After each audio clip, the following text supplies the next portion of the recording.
What is good, YouTube? Welcome to my new video. And today, we're going to watch the Batman go insane. Nah, I'm just kidding. But no, he's actually going to go crazy. We pick up this issue after the whole situation with the Gotham War. Batman has just realized that he doesn't want to work with the Bat family anymore. He wants to work solo, which he then proceeds to do. But something goes wrong. It was a dark and stormy night. As usual, the streets of Gotham were filled with sounds of police sirens. A woman had just been attacked. She was almost even stabbed. But for some reason, and the reason is quite obvious, she was saved. Someone came in the nick of time to protect her from losing all of her shit. By stopping this mugger in his track, it was phenomenal in a scary way, because this was different. She knew it was Batman. Everyone knew it was Batman. But something was different. He seemed more different. He seemed more brutal. She was scared. This man saved her life and she was scared. Because something is wrong with Batman. Batman has a bomb in his brain. And it's about to go off. We then pick up with Lenny trying to get into his apartment, when he is stopped by a woman who lives in his building. She told him to stay off the drugs, and he assures her he is not on the drugs. But something was weird. This Lenny guy looked very familiar. This is when we realized that Lenny is Batman himself.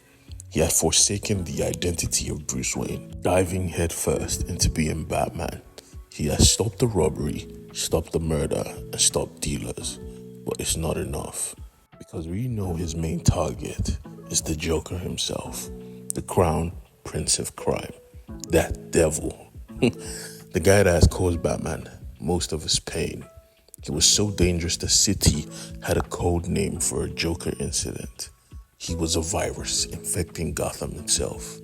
And we see in the shadows, Batman Zorin R, the Batman made to protect Bruce's mind, is egging him on in the shadows, pushing him every inch closer to becoming fully Batman. This is a Batman that is not afraid to kill. This is a Batman that is extremely dangerous, pushing Bruce, pushing him to become more like him.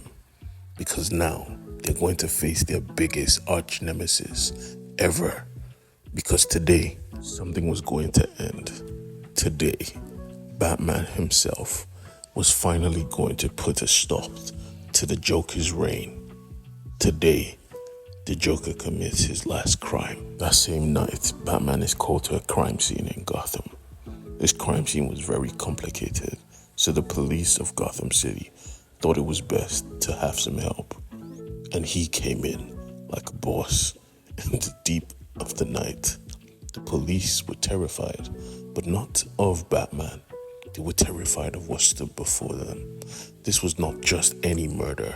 This was a murder that was made to look like something else. This was a corpse that was decorated, all bloody and all messed up, with needles sticking out of his body, dangling from the middle of the air in the shape of a bat. Someone was trying to send Batman a message. Someone who knew that it will be easy for Batman to figure out everything he's trying to do. This wasn't just anybody. This was a rich man who owned a toy empire. We see a bat pinned to the floor. With some quick detective work, we see Batman able to deduce the exact location of where this individual who set all this up would be hiding. Picking up the toy doll, Batman was able to deduce, because the address was on the eyelid of this child, the mansion where Batman was going to make his final stand against the Joker himself, because that is who set everything up. And I think you know that as well, as much as I do. This wasn't just any manor though. This manor belonged to an heiress who was the grandmother of the gentleman whose corpse was left dangling in his apartment. She was rich, and in her house was a dollhouse. Before Batman could inspect every single inch of this house though, he was attacked by acid to the back of his cape. It sprayed him, but because he's Batman, he was quick to block it. But this was not just any acid. No, this was acid that could catch on fire. So in an instant, she ignited her lips and blew him up to kingdom come, not even allowing Batman a second to breathe.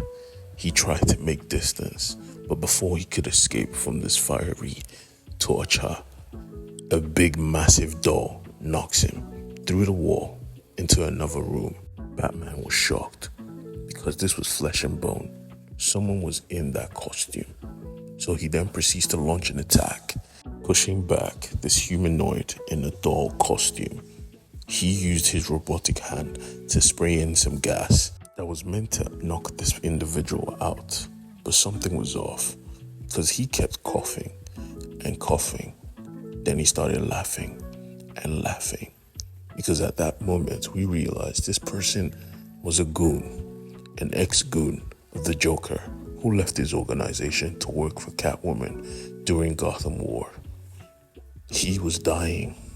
The Joker had killed another person. Batman looked at this corpse.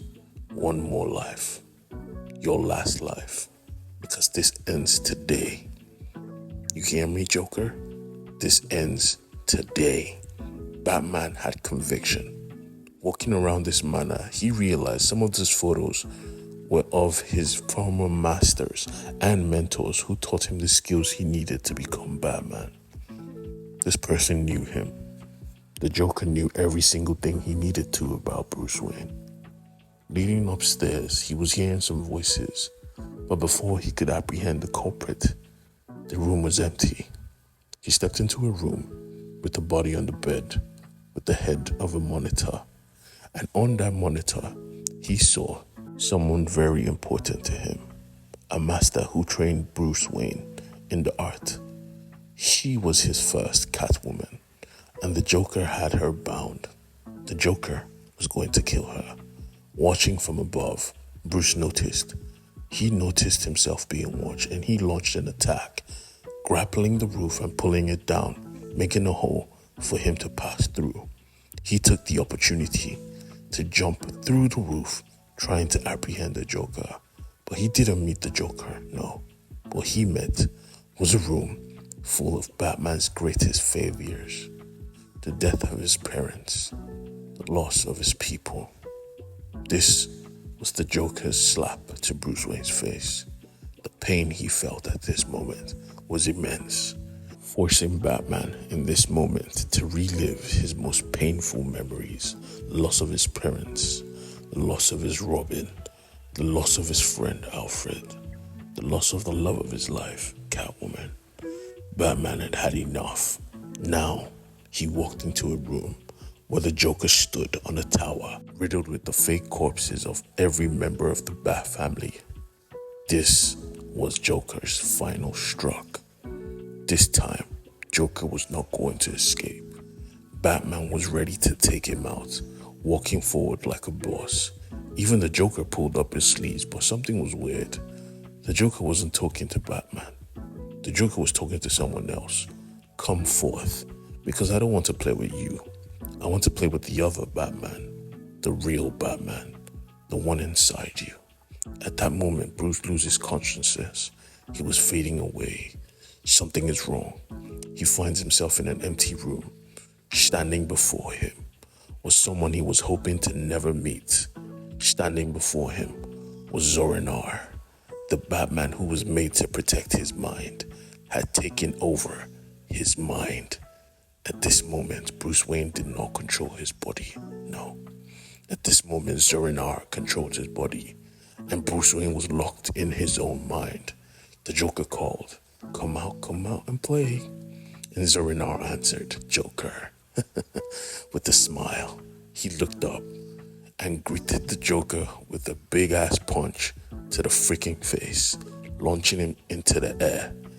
Today, the Joker was going to die. Today, Batman was going to save Gotham, because right now, he only wanted to kill the Joker. Right now, Batman pleaded in his own mind, stop, I am in control. I am in control. But someone corrected him from behind his mind. You are not in control. We are. This is where we find out that a lot of Zeranars from multiple multiverses were all crowded in Bruce Wayne's mind. That's the end of part 1, guys. Please like, subscribe, and share. Get me famous. God bless.